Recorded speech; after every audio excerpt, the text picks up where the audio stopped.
Agatha கிறிஸ்டியின் பிறகு அங்கு ஒருவர் கூட இல்லை. ஒரு முடிவுரை. உலகின் முதல் தர காவல்துறையான இங்கிலாந்தின் ஸ்காட்லாந்து போலீஸ் இலாகாவின் துணை கமிஷனர் எரிச்சலாய் சொன்னார். சுத்த கோமாளித்தனமாயிருக்குயா. முதன்மை இன்ஸ்பெக்டர் மரியாதையான விறைப்போடு சொன்னார். எனக்கும் புரியுது சார். துணை கமிஷனர் தொடர்ந்தார். 10 பேர் ஒரு தீவுல செத்துருக்கானுங்க. ஆனால் அங்கே ஒரே ஒரு ஜீவன் கூட கிடையாது. இதில் அர்த்தமே இல்லை. இருந்தாலும் இது நடந்திருக்கு சார். குப்பையில் தூக்கி போடுங்க இன்ஸ்பெக்டர். யாராவது அவங்க அத்தனை பேரையும் கொண்டு இருக்கணும். அதுதான் சார் நம்ம பிரச்சனையே. டாக்டர் தந்த அறிக்கையில் உபயோகமாக எதுவும் அகப்படலையா? இல்லை சார். வார்க்ரேவும் லாம்பர்ட்டும் சுடப்பட்டிருக்காங்க. முதல் ஆசாமி தலையில், 2வது ஆசாமி நெஞ்சில். மிஸ் பிராண்டும் மார்சனும் சைனைட் விஷம் ஏற்பட்டதால் செத்திருக்காங்க. குளோரல் என்னும் தூக்க மாத்திரை தரப்பட்டதால் திருமதி ரோஜர்ஸ் உயிர் போயிருக்கு. ஃப்ளோரின் தலை அடையாளம் தெரியாமல் உருக்குலைஞ்சு போயிருக்கு. ஆம்ஸ்ட்ராங் முழுகி போனதால் மரணம் அடைஞ்சிருக்காரு. மார்க்ரெட்டின் மூளை முழுக்க பின்பக்கத்திலிருந்து யாரோ ஓங்கி அரைஞ்சதால் சுக்கு நூறாக நொறுங்கி போயிருக்கு. இந்த வேரா பொண்ணு தொங்கியிருக்கு. துணை கமிஷனர் அதிர்ச்சியால் பின்வாங்கினார். உறைந்து போய் சொன்னார். முழுக்க முழுக்க அதர்மமாக நடந்திருக்கும் வன்முறை எல்லாமே. சற்று நேரம் சிந்தனையில் இருந்தார். பிறகு மறுபடியும் எரிச்சலானார். ஸ்டிக்கிள் ஹேவன் பகுதி மக்கள்கிட்ட இருந்து ஒரு துளி துப்பு கூடவா உங்களால் திரட்ட முடியல? அப்படி சொல்லாதீங்க. அவங்களுக்கு நிச்சயமாக ஏதாவது தெரிஞ்சே இருக்கணும். இன்ஸ்பெக்டர் தனது தோள்களை இயலாமையால் குலுக்கி காட்டினார். கடல் மாதா மேலே அபரிதமாக நம்பிக்கையும் பக்தியும் கொண்டிருக்கிற மிக சாதாரண பிரஜைகள் அவர்கள். அந்த தீவை ஓவன் அப்படின்னு ஒருத்தன் விலைக்கு வாங்கிக்கிறதா செய்தி அவங்களுக்கு தெரிஞ்சிருக்கு. அவங்களுக்கு தெரிஞ்சிருக்கிறது எல்லாம் இது மட்டும்தான். தினசரி வாழ்க்கையை நடத்த தேவையான தட்டுமுட்டு ஜாமான்களை யார் அந்த தீவுக்கு சப்ளை பண்ணுறது? மற்ற தேவையான வசதிகள் எல்லாம் யார் செஞ்சு தர்றது? மோரிஸ் அப்படின்னு ஒருத்தன், ஐசக் மோரிஸ். நடந்ததை பற்றியெல்லாம் இவன் என்னதான் சொல்கிறான்? அவனால் இனி எதுவும் சொல்ல முடியாது சார். அவன் செத்துட்டான். அதிர்ச்சிக்கு மேல் அதிர்ச்சி. அப்படியே பின்வாங்கி மருண்டார். ஏசி கேட்டார். இந்த மோரிஸ் பற்றி நமக்கு ஏதாவது தெரியுமா? நிச்சயமா சார். நம்ம கிட்ட அவனை பற்றி நிறையவே தகவல் இருக்குது. அவன் அப்படி ஒன்றும் சுவையான ஆள் கிடையாது. பங்கு சந்தை மோசடிகளில் முக்கிய ஆளாக பேசப்பட்டவன் இந்த மோரிஸ். 3 வருஷங்களுக்கு முன்னால் நடந்த பெனட்டோ பங்கு சந்தை ஊழலில் இவன் ரொம்ப பிரபலமானவன். இவன் தான் அந்த மோசடியின் நாடின்னு நமக்கு நல்லாவே தெரிஞ்சிருந்தோம். ஆனால் நிரூபிக்க முடியல. போதைப்பொருள் கடத்தலையும் முக்கிய கூட்டாளி இவன். இங்கேயும் நமக்கு ஸ்திரமாக ஊர்ஜிதப்படுத்த சாட்சி இல்லாமல் போச்சு. இந்த மோரிஸ் நல்ல முன்ஜாக்கிரதை பேர்வழி. இந்த தீவை வாங்கின சமாச்சாரத்துக்கு பின்னணியில் இருந்தது இவன்தானா? ஆமாம் சார், இவன்தான். இந்த தீவை விலைக்கு வாங்கும் பிஸ்னஸை செஞ்சிருக்கான். இருந்தாலும் சட்ட ரீதியான பேப்பருங்க எதுவும் இவன் பேரில் இல்லாமல் ஏதோ ஒரு 3வது நபருக்கு வாங்கி தருவது போல முடிச்சிருக்கான்.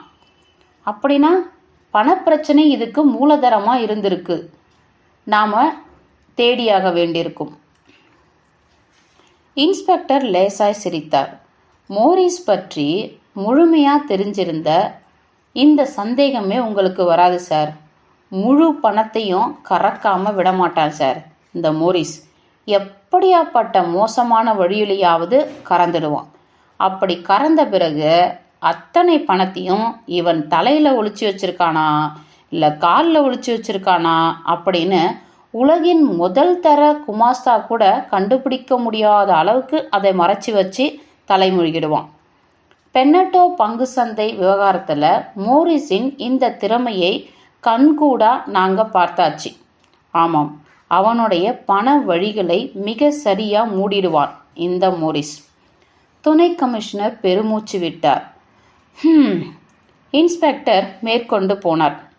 மோரிஸ் தான் ஸ்டிக்கிள்ஹேவன்ல எல்லா ஏற்பாடுகளையும் செஞ்சிருக்கான்.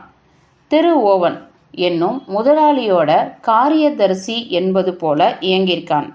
இதே மோரிஸ் தான் அந்த தீவுல சில முக்கிய பரிசோதனைகள் நடக்க போகுது, வசதிகளிலிருந்து முழுக்க ஒதுக்கி வைக்கப்பட்ட ஒரு தீவுல எவ்வித உதவியும் இல்லாம ஒரு வாரம் வாழ முடியுமா என்னும் சவால் சார்ந்த பரிசோதனை இது.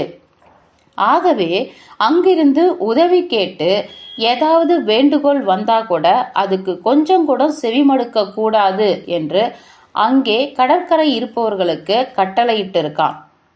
கொஞ்சமாய் முகம் சுருக்கினார் துணை கமிஷனர். இருந்தாலும் அங்கிருந்து ஒருத்தர் கூட இதை கேட்டதுல துளியும் சந்தேகம் வரலன்னு நீங்க சொல்றீங்க? தோள்களை குலுக்கி காட்டினார் இன்ஸ்பெக்டர். சிப்பாய் தீவு, இதுக்கு முன்னாடி ராபின்சன் என்னும் ஓர் அமெரிக்கர் வசம் இருந்தது என்னும் உண்மையை நாம மறந்துடக்கூடாது சார். அவர் ரொம்ப ரொம்ப அசாதாரண பார்ட்டியெல்லாம் அந்த தீவுல கொடுத்திருக்கார். இதையெல்லாம் அங்க இருக்கிற மீனவ கூட்டம் அடிக்கடி பார்த்திருக்கும் என்பதுல நமக்கு சந்தேகம் வேண்டாம். இது அவங்களுக்கு பழகிருக்கும். காலப்போக்குல சிப்பாய் தீவுனாலே அங்க ஏதாவது கோமாளித்தனமா தான் நடந்துகிட்டு இருக்கும் என்ற ஒரு எண்ணம் நிலைச்சிருக்கும். இதுதானே இயல்பு சார், என்ன நினைக்கிறீங்க? தானும் அப்படித்தான் கருதுவதாய் பனிமூட்டமாய் ஒப்புக்கொண்டார் ஏசி. இன்ஸ்பெக்டர் பேசலானார். பிரெட் நாடல், இவன்தான் வந்த அத்தனை பேரையும் தீவுக்கு கூட்டிட்டு போனவன். இவன் ஒரு ஒளியேற்றும் விஷயத்தை சொன்னான். இப்படி எதிலும் சேர்க்க முடியாத அளவுக்கு ஒரு வித்தியாசமான கூட்டமா என்று அதிசயப்பட்டு வியந்ததாக சொன்னான் அவன். ராபின்சன் பார்ட்டிக்கு கூட்டிட்டு வரும் கூட்டம் மாதிரி இது கொஞ்சமும் இல்லைன்னு நினைச்சானாம் அவன்.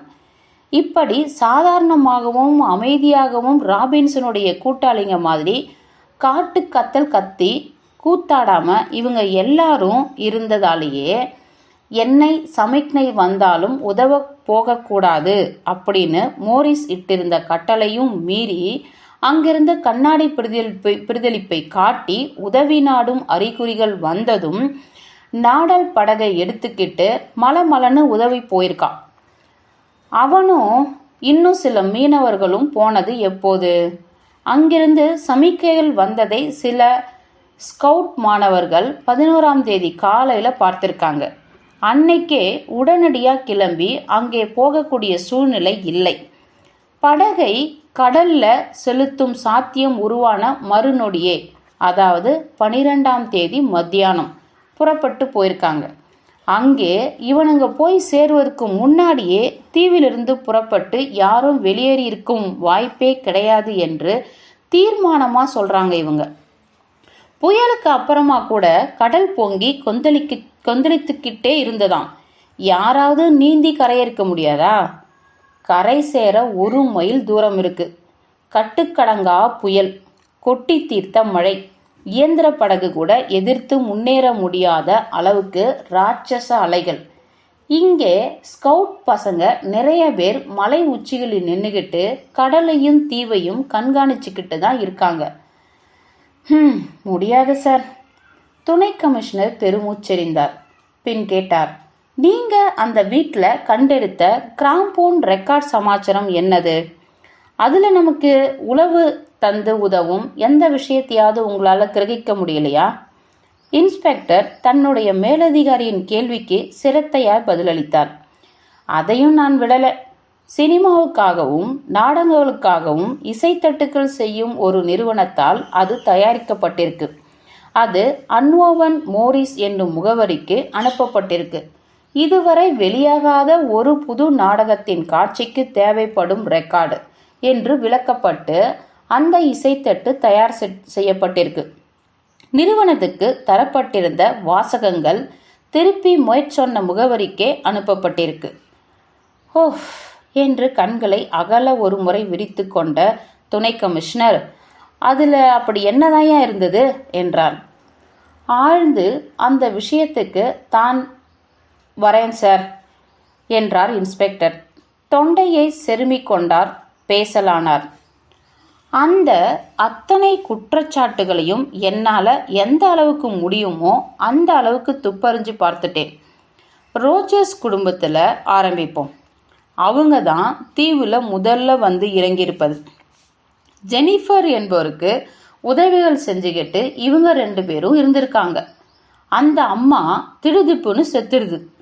அவங்கள வந்து பார்த்த டாக்டர் கிட்டே இருந்து இந்த மரணம் குறித்து ஸ்திரமாக எந்த தகவலையும் என்னால் வாங்க முடியல. அந்த அம்மாவுக்கு இவங்க 2 பேரும் விஷம் எதுவும் வைக்கலன்னு அடித்து சொல்லும் அந்த டாக்டர் இதில் ஏதோ ஒரு விபரீத விளையாட்டு இருந்திருக்குன்னு சொன்னார். ரோஜர்ஸ் தம்பதிங்க பக்கத்தில் ஏதோ ஒரு சில்மிஷம் நடந்திருப்பதால தான் ஜெனிஃபர் உயிர் பிரிஞ்சிருக்கு என்பது போல அவருடைய யூகம். தக்க சமயத்தில் கொடுத்திருக்க வேண்டிய ஒரு மருந்தை தராம அப்படியே நிறுத்தி விடுவது போல ஏதோ ஒன்று. இது போல ஏதாவது நடந்திருந்தா மட்டும்தான் அதை சட்ட ரீதியா நிரூபிக்க முடியாதுன்னு சொன்ன அவர். அடுத்து அங்கே வருவது ஜஸ்டிஸ் வார்கிரேவ். இவர்தான் ஷெல்டனுக்கு எதிராக தீர்ப்பெழுதி அவனை தூக்கு மேடைக்கு அனுப்பி வச்சது. இங்கே ஒன்று கவனிக்கணும்.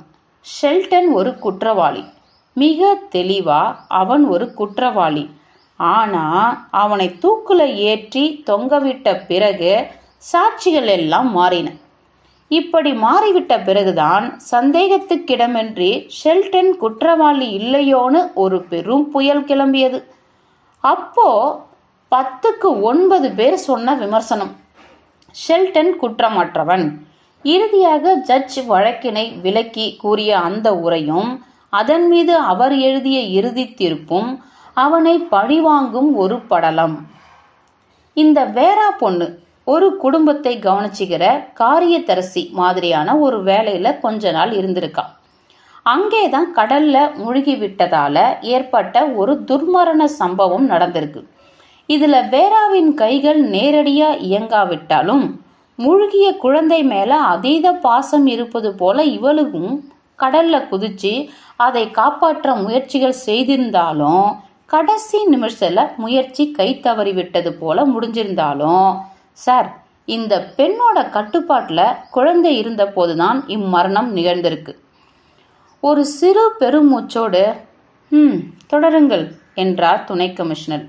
முதன்மை இன்ஸ்பெக்டர் மூச்சு காற்றை ஆழ்ந்து உள்ளுக்கு இழுத்து கொண்டு தயாரானார்.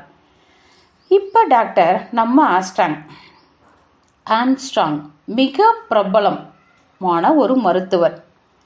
மண்டி கிடக்கும் ஹெர்லி தெருவில் வெற்றிகரமாய் இயங்கும் ஒரு மருத்துவமனையின் ராஜா. தனது மருத்துவ தொழிலில் மிக நேர்மையும் அபரிதமித திறமையும் கொண்டவர். தப்பு செஞ்சிட்டா ஒரு ஆபரேஷன்ல நேர்ந்த அசம்பாவிதமோ, தவறான மருந்தை தந்ததால் ஏற்பட்ட ஒரு மரணமோ, இப்படி சட்டவிரோதமா எதுவுமே இவருடைய தொழில்ல என்னால கண்டுபிடிக்க முடியல. மேரி கிளாஸ் என்னும் ஒரு பெண் இருந்ததும் அவளுக்கு டாக்டர் சில வருடங்களுக்கு முன்னால் 1925 அறுவை சிகிச்சை செய்து மருத்துவம் தந்தார் என்பதும் உண்மைதான். குடல் சம்பந்தப்பட்ட ஏதோ ஒரு நோய் அறுவை சிகிச்சை மேடையிலேயே கிளாஸ் இறந்திருக்காங்க. ஒருவேளை இந்த ஆபரேஷன்ல டாக்டர் அதிக அனுபவம் இல்லாம இருந்திருக்கலாம். முன் அனுபவம் பத்தாம திறமை கம்மியான ஒரு காரணம் ஒரு கொலை குற்றம் கிடையாதே, அதுவும் டாக்டர் தொழில்ல. இந்த மரணத்துல சர்வ நிச்சயமா எந்த ஆபத்தான இலக்கும் கிடையாது. அடுத்து வருவது மிஸ் எம்லி பிராண்ட், முதிர்கன்னி, கன்னியாஸ்திரி. இவங்களுக்கு கீழே டெய்லர் என்னும் பெண் பணியில் இருந்திருக்கா. அவ கர்ப்பமாயிருக்கா. இதை இந்த பிராண்ட் அதீத கடுமையா கண்டிச்சிருக்காங்க. மனசொடிஞ்ச அவ ஓடி போய் ஆத்துலையோ குளத்துலையோ குதிச்சு தற்கொலை செஞ்சுக்கிட்டா. இப்படி அந்த பொண்ணு ஒரு முடிவு எடுக்கும் அளவுக்கு எம்லி கொடூரமா நடந்துக்கிட்டு இருப்பது சரி கிடையாதுதான். ஆனாலும் இங்கேயும் கவனிங்க சார், இதுவும் ஒரு கொலை குற்றம் கிடையாது என்று முன்னுக்கு வந்த துணை கமிஷனர், இது ஒண்ணுதான் முக்கிய துப்பாய் இருக்கு. அன்னோவன் சட்டத்தின் கைகளில் தொடவே முடியாத வழக்குகளா எடுத்து கையாண்டிருக்கான் என்றார். தான் கொடுத்து கொண்டிருந்த பட்டியலில் வெட்டு விழுந்து விடாது கனக்கச்சிதமா தொடர்ந்து கொண்டிருந்தார் முதன்மை இன்ஸ்பெக்டர். இளங்காளையான மாட்சன் துளியும் கவலையோ கவனமோ இல்லாம அசட்டு துணிச்சலாதான் கார் ஓட்டுவார்.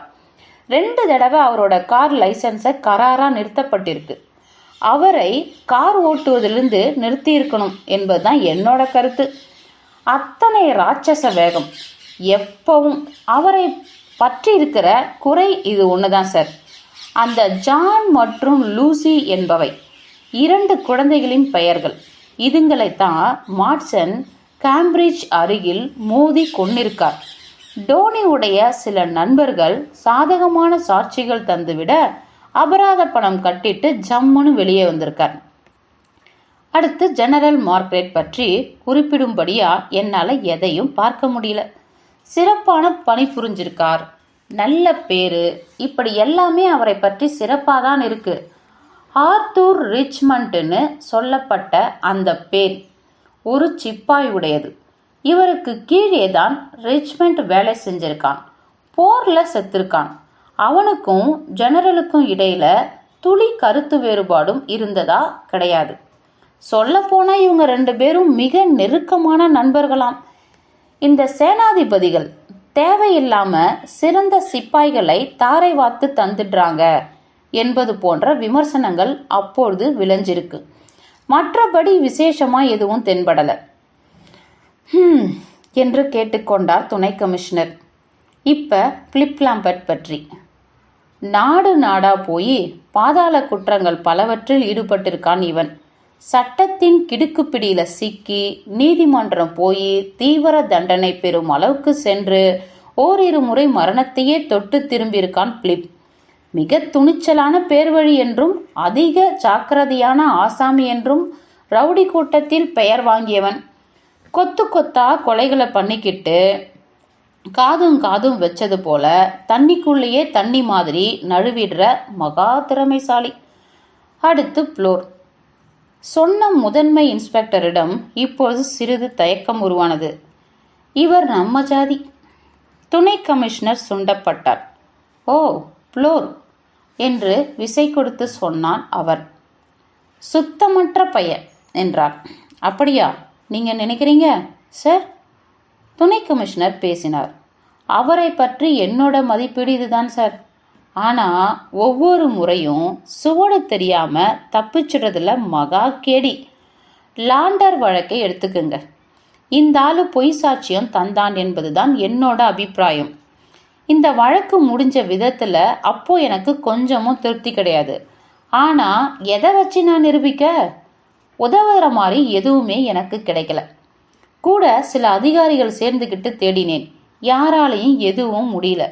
ஆனா சரியான அணுகுமுறை மட்டுமே கிடைச்சிட்டா லாண்டர் வழக்கு சம்பந்தமா விடுபட்டு மறைஞ்சிருக்கிற இணைப்பை அட்டகாசமா கண்டுபிடிச்சலாம் என்பதுதான் என் கருத்து. கிடையாது, இந்த மனுஷன் அப்போ உண்மையா நடந்துக்கல. இப்பொழுது ஒரு சிறு இடைவேளை உருவானது. பின் துணை கமிஷனர் கேட்டார். ஐசக் மோரிஸ் செத்திட்டதா சொன்னீங்க. எப்ப செத்தான் அவன்?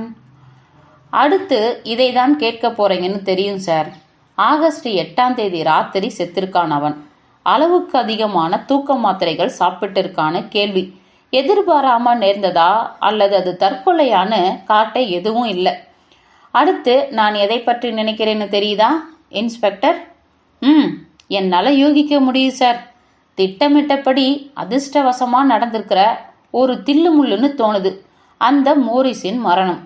இன்ஸ்பெக்டர் ஒப்புதலாய் தலையசித்தார். சொன்னார், இந்த முடிவை தான் சொல்ல போறீங்கன்னு எதிர்பார்த்தேன் சார். கை முஷ்டியை இறுக்கி மேஜையில் ஒரு பெரிய இடி ஓசையை உண்டு பண்ணும்படி குத்தினார் துணை கமிஷன். பின் பேசினார். நடந்திருக்கும் அத்தனையும் வினோதமானவை, கற்பனைக்கெல்லாம் அப்பாற்பட்டவை, ஜஸ்ட் சாத்தியமே இல்லாதவை. வெறும் பாறை மட்டுமே கொண்ட ஒளிய ஓரிடம் கூட இல்லாத ஒரு திறந்த வெளி மைதானம் போன்ற தீவுல 10 கொலைகள்.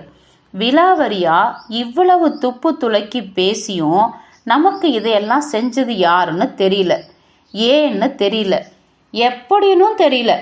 இன்ஸ்பெக்டர் சின்னதா இருமி தொண்டையை சரி செய்து கொண்டு பேசினார். சார், இந்த விஷயம் நீங்கள் சொல்கிறபடி கிடையாது சார்.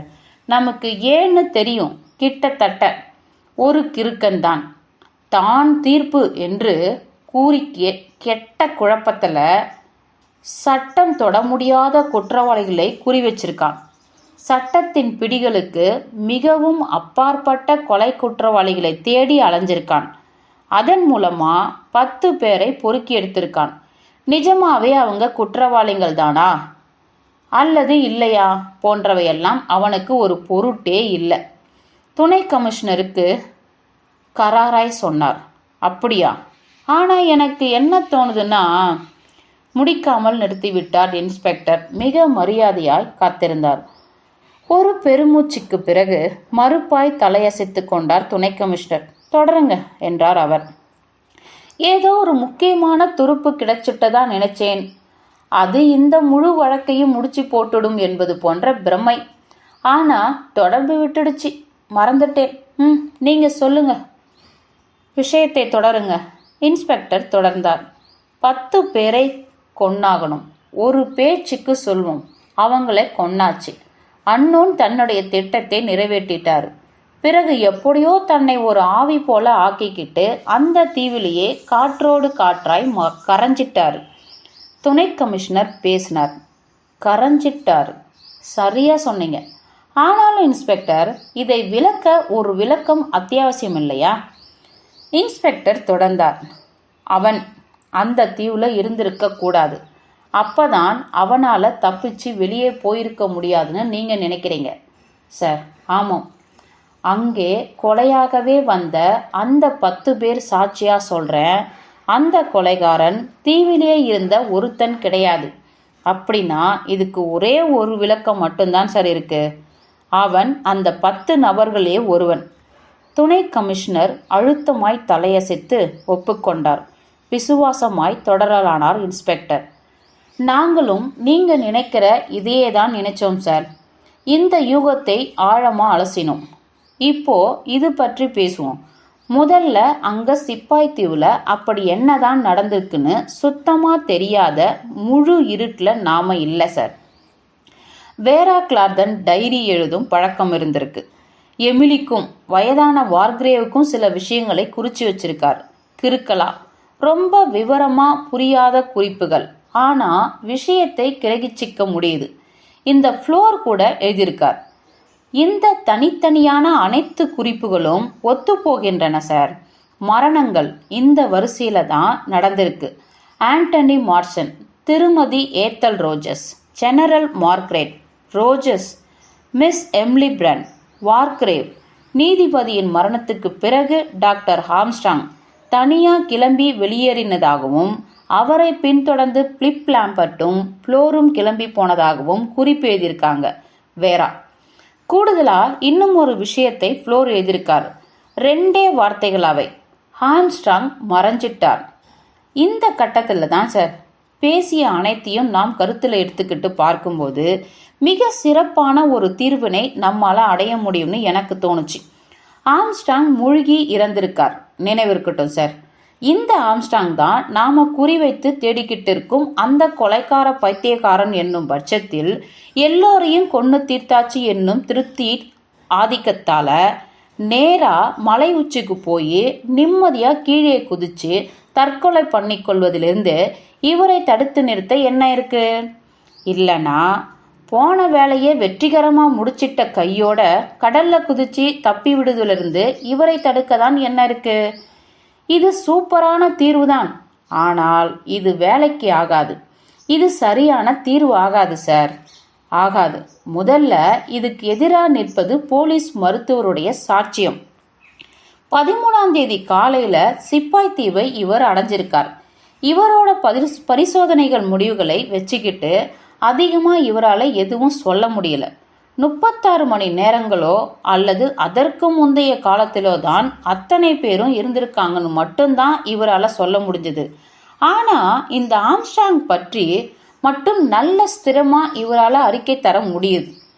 கரையோரமா அவருடைய உடல் ஒதுங்குவதற்கு முன்னால 8 அல்லது 10 மணி நேரங்கள் அவர் உடல் கடல் நீரிலேயே தான் இருந்திருக்கணும்னு சொல்றார்.